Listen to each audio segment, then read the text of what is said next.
Hello. Today, continuing my discussion of the original Latin liturgy, I want to talk about the Roman stational Mass.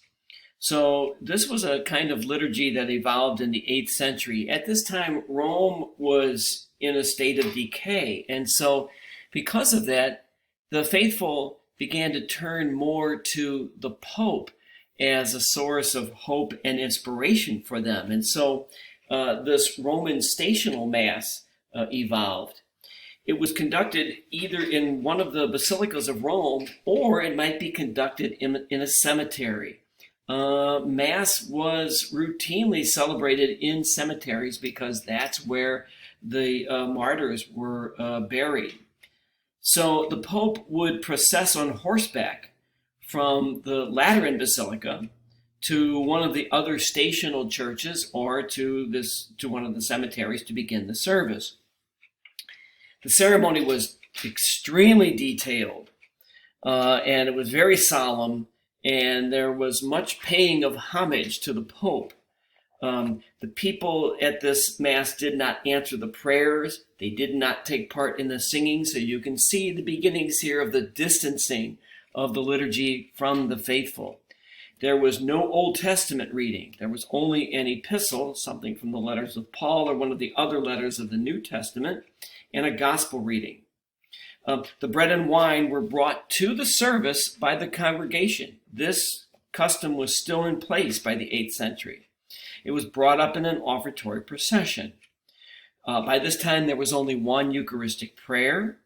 The sign of peace, the kiss of peace, was after the Eucharistic prayer and before communion, just as it is now.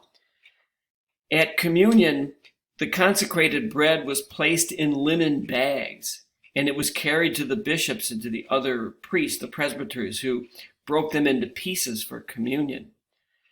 Both the Eucharistic bread and wine were still offered to the congregation at this time. Very large chalices were filled with wine, and one drop of the consecrated wine was added to this other wine so that all of it was considered consecrated.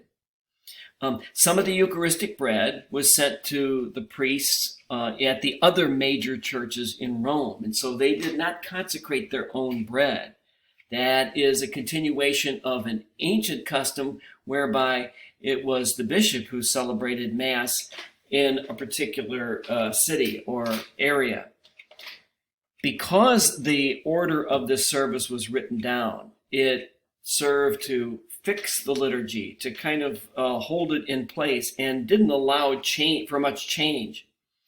And one of the advantages of it being written down is that it was easily adopted by the church in other parts of Europe. As long as the books could be transported, then the liturgy could be transported.